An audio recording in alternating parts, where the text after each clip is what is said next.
एक गरीब मोची लोगों को हज के लिए जाता देखकर कहता, इंशाअल्लाह एक दिन ऐसा जरूर आएगा कि मैं भी इसी तरह हज पर जाऊंगा। फिर वो बड़ी मेहनत से लोगों की चप्पलें सीकर पैसे कमाता, कुछ घर का खर्च चलाने के लिए खर्च करता और कुछ पैसे जमा करता रहता। फिर काफी मशक्कत करके सालों के बाद आखिरकार उसने हज करने जितने पैसे जोड़ ही लिए। जब पैसे जमा हुए तो मोची हाजियों के साथ हज के लिए रवाना हुआ। जब रास्ते में हाजियों का काफिला आराम करने के लिए रुका तो मोची बैत उल खला के इरादे से इधर उधर के जंगल की तरफ गया। उसने वहाँ एक अजीब मंजर देखा। एक बर्दा खातून मुर्दार जानवर का गोश्त काट कर ले जा रही है। तो मोची उसका पीछा करने लगा कि आखिर देखूं ये औरत मुर्दार जानवर का गोश्त कहाँ ले जाती है। फिर वो औरत जाकर एक घर के अंदर घुसी। फिर मोची छुपकर खिड़की से झांक कर देखने लगा। जब मोची ने वो मंजर देखा तो उसकी आंखें फटी की फटी रह गईं। वो औरत जो हिजाब के हिसाब से मुस्लिम लग रही थी, वो मुर्दार जानवर का गोश्त पकाकर अपने बच्चों को खिलाना चाहती थी। फिर मोची ने आवाज दी, ए मई, ये क्या कर रही हो? दरवाजा खोलो, मैं तुम्हें ऐसा हरगिज नहीं करने दूंगा। उस औरत ने दरवाजा खोला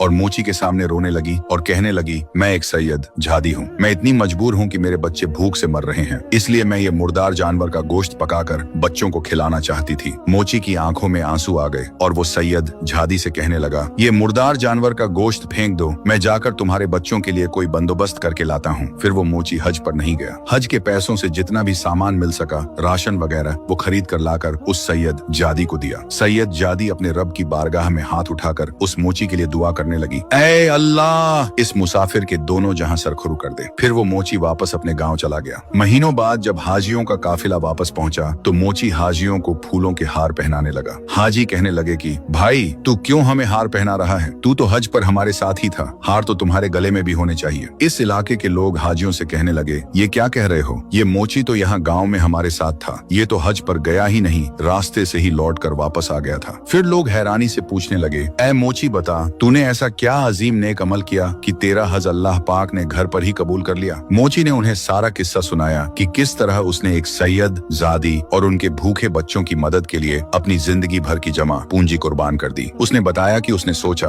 अगर मैं हज पर चला गया और ये बच्चे भूख से मर गए तो मैं अल्लाह को क्या मुंह दिखाऊंगा। जब लोगों ने ये सुना तो उनकी आंखों में आंसू आ गए। उन्हें एहसास हुआ कि अल्लाह को सिर्फ इबादत नहीं बल्कि उसकी मखलूक से मोहब्बत और हमदर्दी भी उतनी ही पसंद है। अल्लाह ताला ने मोची की उस मुखलिस नियत और कुर्बानी की वजह से उसकी जगह एक फरिश्ता भेजकर उसका हज अदा करवा दिया था।